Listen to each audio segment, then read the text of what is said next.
যখন আমার চলার মধ্যে কেউ থাকবে না, আমার মেয়েকে যদি বিবাহ দিয়ে দে, এই মেয়ে তো শ্বশুর বাড়ি চলে যাবে, আমি বৃদ্ধা হওয়ার কারণে আমাকে কে দেখে রাখবে?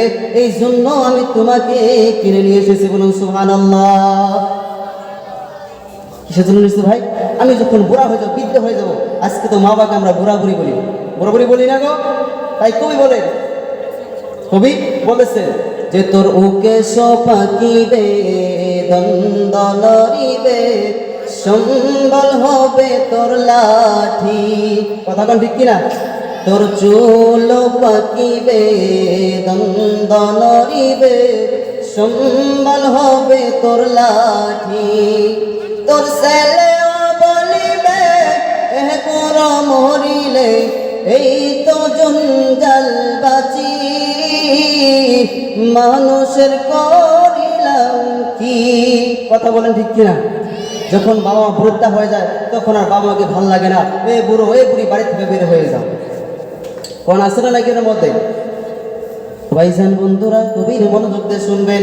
ওই হাফেজে কোরআন যখন তার বোনের কাপড়টা পরিয়ে বিছানার মধ্যে বসিয়ে রাখলো, এবার যখন সরকারি ফৌজ যখন তার বাড়িতে লক করতেছেন, এবার বলতেছেন ওই মা দরজা খুলে দেখে দেখে বলে ওই শূন্যগুলা তাদের বাড়ির সামনে এসেছে।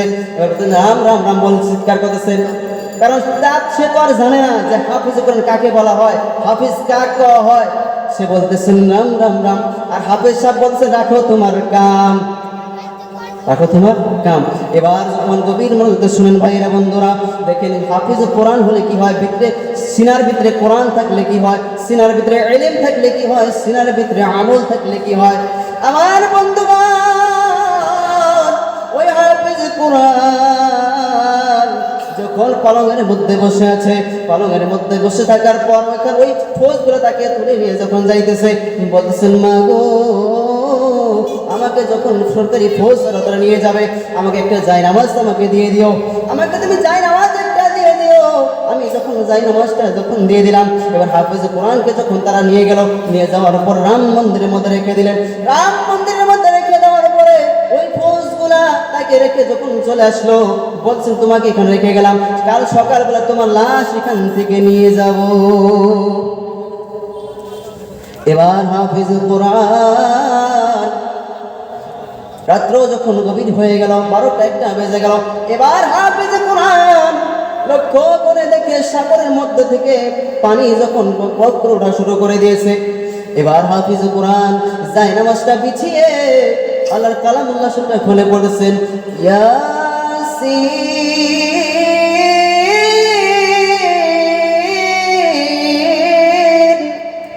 ওয়াল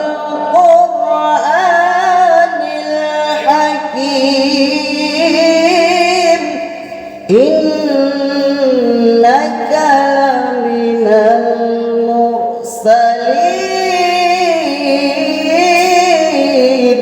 বলুন সুবহানাল্লাহ।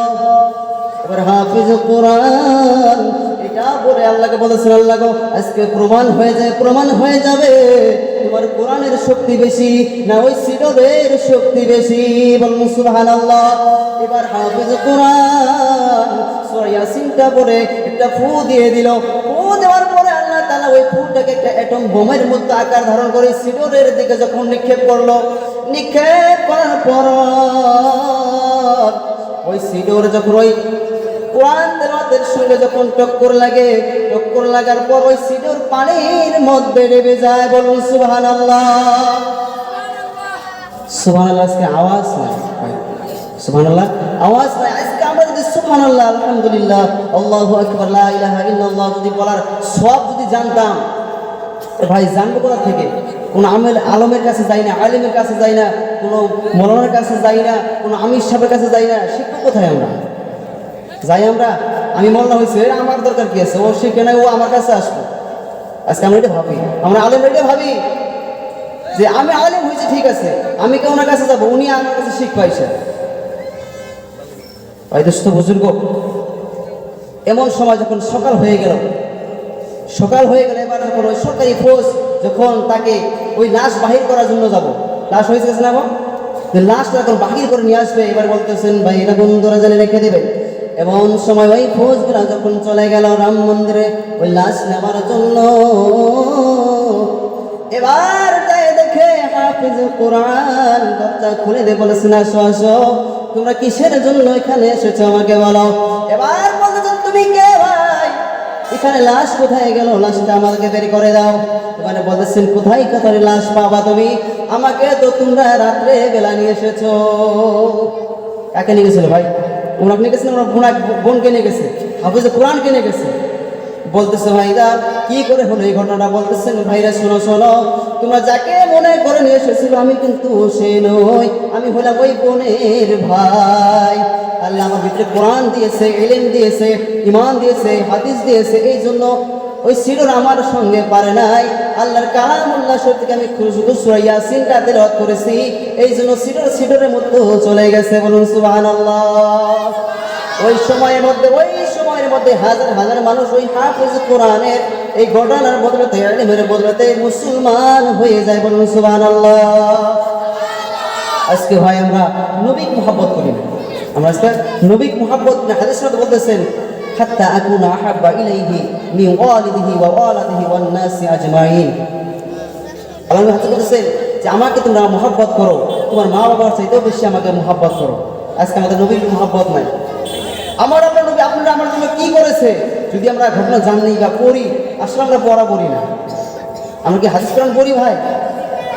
পড়ি না। এই জন্য আমরা নবীকে আমরা চিনলামই না, নবীকে আমরা চিনলামই না। আমরা নবীর উম্মত যে হলাম, আমরা নবীকে চিনতেই পারলাম না আমরা কোন নবীর উম্মত। আরে ভাই, যে নবীর শরীরে টাচ লাগলে ভাগ্য খুলে যায়। টাচ বুঝেন আবার? টাচ যাতে ইংলিশ, আমরা তো আপনারা ইংলিশ ভালো বুঝেন, আমি জানি আপনার এখানকার মানুষ অনেক শিক্ষিত মানুষ। টাচ, নবীর শরীরে টাচ লাগলে ভাগ্য খুলে যায়। এখানে অনেক আলেম ওলামা আছে, জিজ্ঞাসা করে দেখতে পারেন।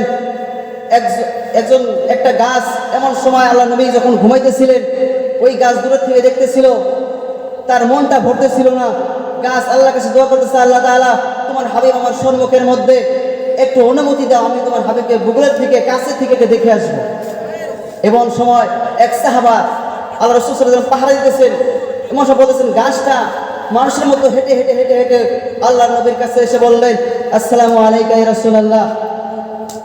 বলতেছেন, এখন ওই সাহাবা দেখে হতভম্ব হয়ে গেল এবং দেখতে পেলেন ওই গাছটা আবার নিজে আপনি ওই জায়গার মধ্যে যায় লেগে গেলেন। সুবহানাল্লাহ।